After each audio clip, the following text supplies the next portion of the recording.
نحمده ونصلي ونسلم على رسوله الكريم اما بعد فاعوذ بالله من الشيطان الرجيم بسم الله الرحمن الرحيم وقالت طائفة من أهل الكتاب آمنوا بالذي أنزل على الذين آمنوا وجه النهار واكفروا وآخره لعلهم يرجعون صدق الله مولانا العظيم الصلاة والسلام عليك يا سيدي يا رسول الله وعلى آلك وأصحابك يا سيدي يا حبيب الله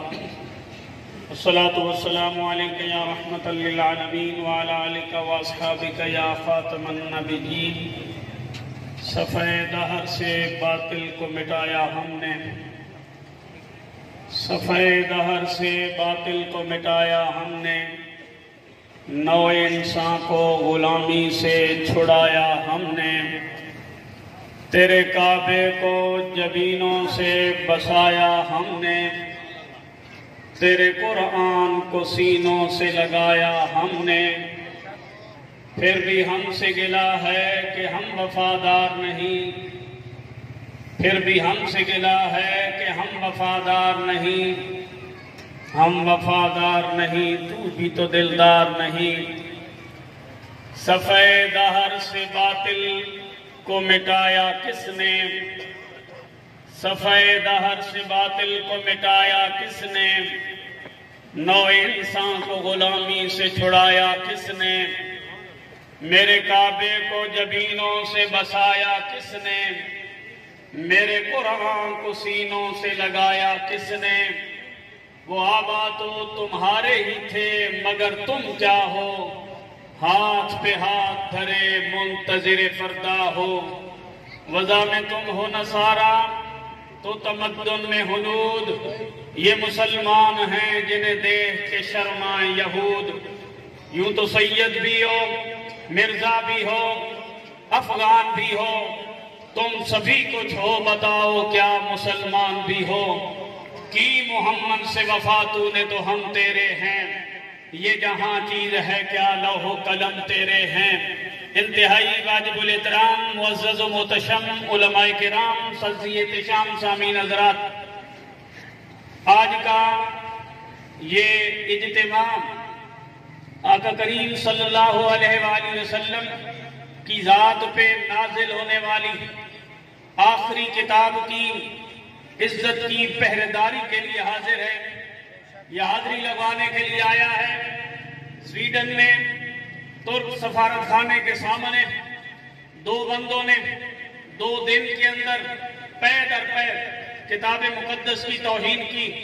اور اس کے بدلے میں اس کے نتیجے میں پوری امت مسلمہ کے اندر انتشار پھیلا اور یہ فطر کی بات ہے کہ قرآن مجید فرقان حمید کائنات میں سب سے عظیم کتاب ہے مسلمانوں کا عقیدہ نظریہ یہ ہے کہ وہ کسی آسمانی کتاب کی توہین کرنے کے قائل نہیں ہیں کسی نبی کی توہین کا سوچ بھی نہیں سکتے لیکن دیگر مذاہب باطلہ ہمیشہ سے یہ سازشیں کرتے آ رہے ہیں اور اس کی وجہ قرآن مجید خود بیان کرتا ہے جو آیت کریمہ میں نے آپ کے سامنے تلاوت کی اس آیت کریمہ کا شان نزول یہ ہے کہ جس وقت قرآن مجید نازل ہو رہا تھا اس وقت لوگوں نے ہزار جتن کیے کہ کسی طریقے سے اسلام کی یہ تحریک رک جائے اس تحریک کو سٹاپ لگے یہ نظام رک جائے انہوں نے سارے حربے استعمال کیے جس وقت ان کا کوئی حربہ کارگر نہ ہوا تو انہوں نے ایک نیا طریقہ نکالا وہ طریقہ یہ تھا کہ چند یہودی علماء بیٹھے اور انہوں نے مل کے اپنے بندے تیار کیے ان بندوں کو یہ پٹی پڑھائی گئی یعنی سازش تیار کی گئی اور ان کے ذہنوں کے اندر یہ خباثت بھری گئی کہ تم نے کیا کرنا ہے تم نے جا کے اعلان کر دینا ہے ہم مسلمان ہو گئے ہم نے کلمہ پڑھ لیا کلمہ پڑھنے کے بعد شام کے وقت دوسرے دن تیسرے دن تم نے پھر مرتد ہو جانا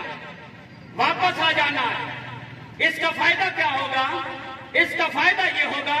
کہ اسلام میں آنے والے نئے مسلمانوں کو اسلام کے اندر داخل ہونے والے نئے لوگوں کو اور حضور کی طرف رغبت رکھنے والے لوگوں کو ہم یہ باور کرا سکیں گے کہ ہم نے اپنی کتابوں میں پڑھا تھا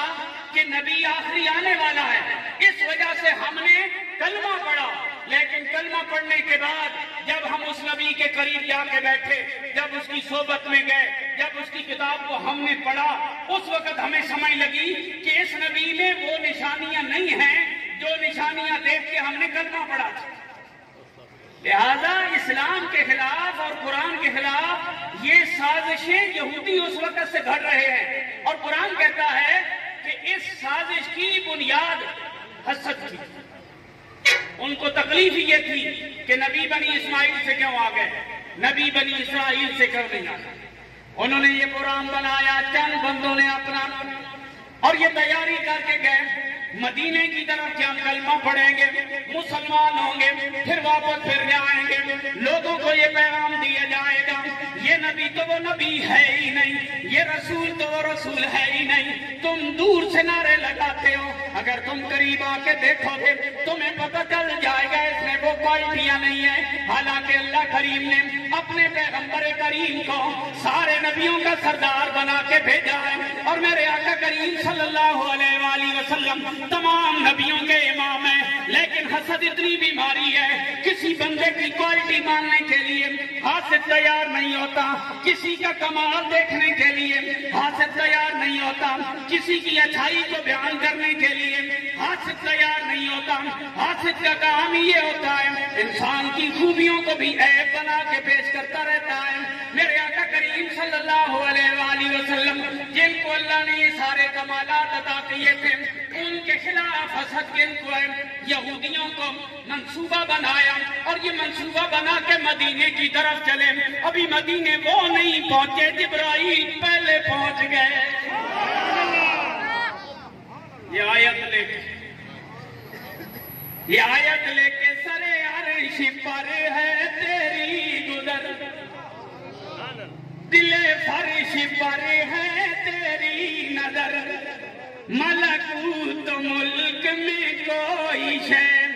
نہیں جو تجھ پہ آیا نہیں۔ دشمن ابھی پلاننگ راستے میں کر رہا ہے، مدینے میں بیٹھنے والے امام الانبیاء نے وہیں صحابہ کو خبر دے دی، اے میرے صحابہ تیار رہنا، میرے صحابہ ہوشیار رہنا، میرے صحابہ تیاری کر کے رہنا۔ یا رسول اللہ کیا ہو؟ میرے کریم نے فرمایا یہودی اس طرح پلان بنا کے تمہاری صفوں میں آنے والے ہیں۔ میرے رب کریم نے جبرائیل امین کو بھیج کے پہلے ہی بتا دیا ان کا منصوبہ یہ ہے، لہذا تم اپنا ایمان پختہ رکھنا، اپنا نظریہ پکا رکھنا۔ انہوں نے کہا یا رسول اللہ ہماری تو بات ہی اور ہے، کروں تیرے نام پہ جاں فدا، کروں تیرے نام پہ جاں فدا، نہ بس ایک جان دو جہاں فدا، دو جہاں سے بھی نہیں جی برا،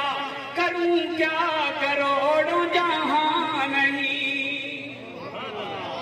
یہودیوں نے اس وقت منصوبہ بنایا، 14 صدیاں گزر گئی ہیں، ہر وقت قرآن کے بارے میں یہودی یہ اندر ہی سوچتا رہتا ہے قرآن کی تعلیم بند ہو جائے، قرآن کا مدرسہ بند ہو جائے، قرآن کی مسجد بند ہو جائے، قرآن پڑھنے پڑھانے والوں کا رزق بند ہو جائے، ان کی زندگیاں تنگ کر دی جائیں۔ یہ سارے منصوبے وہ لوگ بناتے ہیں جن کی ذہنی فکری سوچ یہودیانہ ہوتی ہے، جو ذہنی طور پہ یہودی غلام ہوتے ہیں۔ وہ کسی صورت یہ نہیں چاہتے قرآن کا چراغ روشن رہے، اللہ کے گھر کا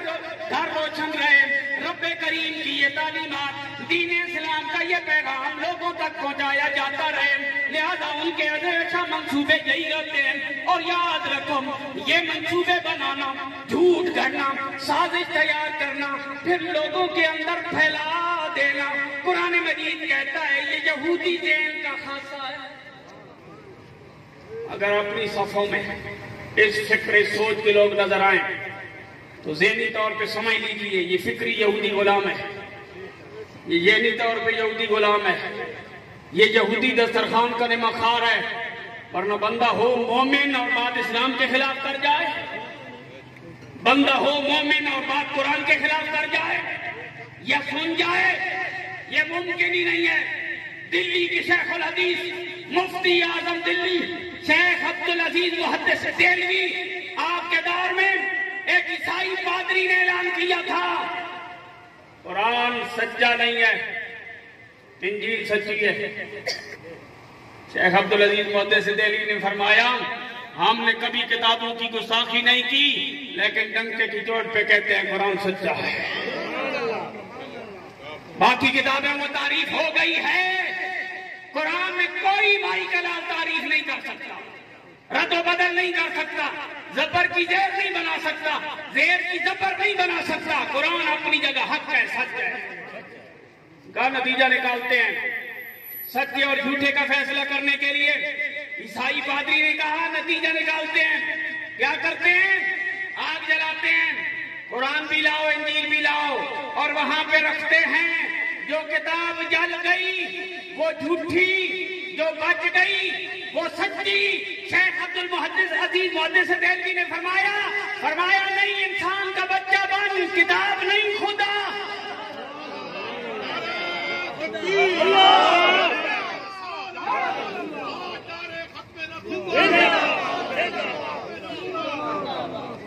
یہ کیا جب مشکل ٹائم آیا تو کتابیں آگے کر دی؟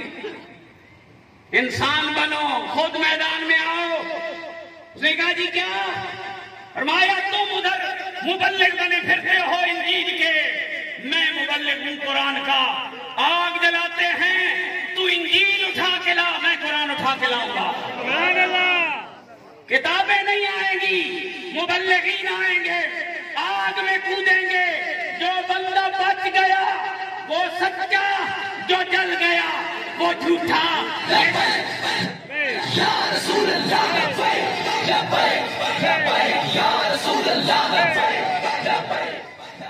یہ جو چوری کھانے والے مجروح ہوتے ہیں ان کی اکثر کیفیت وہیں پہ نظر آتی ہے۔ شیخ عبدالعزیز محدث دہلوی کے مقابلے میں وہ پادری تو نہ آیا، لیکن تنے تنہا پردے کلندر آگ میں کود گیا۔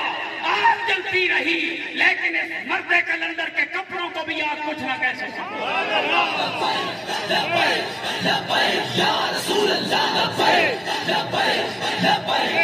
آخری بات کرنے لگا، توجہ فرمائیے۔ آپ دور دور سے آئے ہیں، احتجاج کرنے کے طریقے ہیں، دنیا ہر لحاظ سے احتجاج کر رہی ہے، کرنا چاہیے، لیکن ایک بات ذہن میں رکھیں، اگر احتجاج آپ کرنا چاہتے ہیں تو آپ فیصلہ کریں کہ ہم نے یوں احتجاج کرنا۔ احتجاج ایک طریقہ یہ ہے جو آج کل ہو رہا ہے، ایک طریقہ یہ ہے جو آج کل احتجاج ہو رہا ہے۔ ایک پوسٹر بنایا، ایک اشتہار بنایا، سوشل میڈیا پہ ڈالا اور بتا دیا ہمیں دکھ ہوا ہے، یہ اعلان ہے، یہ پہنچ گیا ان کا، امت مسلمہ جہاں جہاں ہے ان کو تکلیف ہوئی ہے۔ ایک طریقہ یہ ہے، ایک طریقہ احتجاج کا یہ ہے جس طرح اپنے فقرے کالا آپ آئے یہاں دنیا کو یہ باور کرانا چاہتے ہیں کہ ابھی چنگاری دکھی ہے، یہ شعلہ بن سکتی ہے، نتیجہ کچھ بھی برآمد ہو سکتا ہے، لہذا آگ لگنے سے پہلے اپنے آپ کو سنبھالیے۔ دوسرا طریقہ یہ ہے، تیسرا طریقہ یہاں میری آواز سننے والے ہر غیرت مند مسلمان کو میں دینا چاہتا ہوں، اگر آپ واقعی احتجاج کرنا چاہتے ہیں تو پھر آج یہ نیت کر جائیں، آپ امیر ہیں یا غریب، آپ چھوٹے ہیں یا بڑے،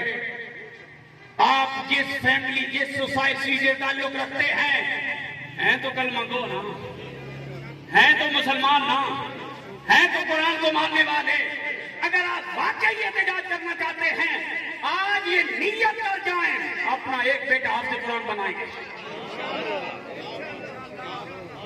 ایک بیٹا کم از کم، بیٹا نہیں تو بھتیجا، بھتیجا نہیں تو بھانجا، بھانجا نہیں تو پوتا، پوتا نہیں تو نواسا، ایک فرد اس نتیجے میں ہم سے قرآن بنائیں گے۔ تم ہماری کتاب کو آگ لگانا چاہتے ہو، ہم اپنی کتاب بچے بچے کے سینے میں محفوظ کر کے دکھائیں گے۔ جنہیں پسند آئی ہے سارے ہاتھ کھڑے کریں۔ یہ ہے اوریجنل احتجاج، کہ آپ اس کا نتیجہ لے کے جائیں کہ ہم سوئیں گے نہیں کہ ٹھیک ہے باپ مرے تو ختم کے لیے مدرسے سے لے آئیں، ماں مرے تو ختم کے لیے مدرسے سے لے آئیں، یہ نہیں، احتجاج یہ کریں اپنی نسلیں آپ سے قرآن بنائیں۔ یہ تیسرا طریقہ ہے۔ اور چوتھا طریقہ میں اس لیے بتا رہا ہوں کہ بعض بندے سوال کرتے ہیں، اس کے جواب میں مجبوراً بتانا پڑ رہا ہے اور میں بتا رہا ہوں چوتھا طریقہ یہ ہے، بندے کہتے ہیں حافظ بڑے ہیں، مدرسے بڑے ہیں، بڑے مدارس میں بڑے لوگ حافظ تیار ہو رہے ہیں، حافظ تیار کر کے آپ کیا کریں گے؟ اگر حافظ تیار ہو گئے تو کیا ہوگا؟ میں نے کہا پہلا جواب تو یہ ہے کہ اب تک جو ہے یہ قرآن محفوظ ہے یہ اللہ کے حکم سے ہے، حفاظ کی محنت سے ہے۔ جتنے حافظ ہیں قرآن پڑھ تو رہے ہیں نا، لیکن اگر وہ آپ کو تھوڑے بھی لگتے ہیں اور حافظوں کا زیادہ ہونا یہ اثر انداز نہیں ہوتا، تو چوتھا طریقہ ہمیں ہمارا دین دیتا ہے، اور وہ طریقہ ہے تلوار کا۔ جو زبان نہ مانے اس کے لیے میدان جہاد میں اتریے، پھر وہاں یہ نہ دیکھیے کہ میں جا رہا ہوں یا میری اولاد جا رہی ہے، میرا کاروبار جا رہا ہے یا میری نسلیں جا رہی ہے، پھر تیار ہو جائیں تاکہ قیامت والے دن اللہ کی بارگاہ میں اگر جواب دہی کا موقع آیا تو ہم کہہ سکیں ہم جتنے جوگے تھے اتنا لگا دیا تھا کہ محمد سے وفا تو نے تو ہم تیرے ہیں، یہ جہاں چیز ہے کیا لوح و قلم تیرے۔